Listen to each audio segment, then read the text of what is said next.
সবাইকে জানাই ভূত চতুর্দশীর অনেক অনেক শুভেচ্ছা।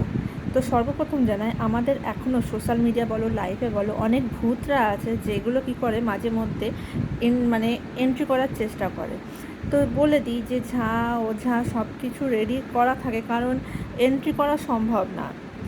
আজকে তোমাদের সঙ্গে আমি কিছু কথা শেয়ার করছি যে কিছু ভূতনি থাকে যে ভাবে যে কিছু দিয়ে সেই মানুষের লাইফে এন্ট্রি করব, খুব মহান সাজবো, খুব জ্ঞান মারবো, এত ক্যাপশানের জ্ঞান মারে, এত নাটক করে, ভাবে কি যে হয়তো তার জায়গা থেকে কেউ হয়তো সরে গেছে, আমি এন্ট্রি করব। তো ভুলে যায় যার জায়গা তার জায়গা সবসময় বজায় থাকে, কখনোই সরে না।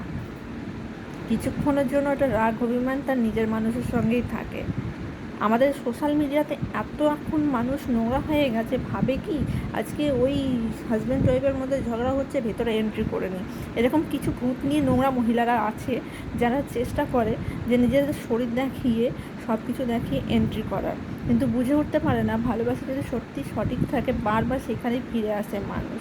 এটা আগাগোড়ায় প্রমাণিত। তার জন্য ওই ভূত চতুর্দশীটা তাদের জন্যই হওয়া উচিত, কারণ কখনো তারা শুধরানোর নয়, কখনোই তারা শুধরানোর নয়, নিচু মনের তো। আর বেশি তো এখন দেখি সব বুড়িরা ছুরি সেজে সবসময় ছোটোদের ধরার চেষ্টা করে। কেন?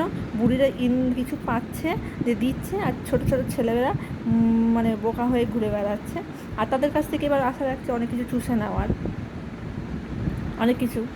যখন সময় পড়ছে, যখন দেখছে আবার সেই ভালোবাসাটা সেই জায়গাতে পরিণত হয়ে যায়, তখন আবার সেই ক্যাপশনে স্যাড, কান্না, নাটক, তাকে নিয়ে অনেক কিছু নাটক শুরু হয়ে যায়। আর কিচ্ছু বলার নেই সব বুড়ি ছুরিদেরকে নিয়ে, জীবনে শুধরানো নেই। কিছু তো বুড়ি আছে যাদের ছেলেদের বিয়ের বয়স হয়ে গেছে আর মেয়েও কলেজে পড়ে, তারা আবার ছোটোদের ধরে ন্যাকামো মানা করে বেড়ায়।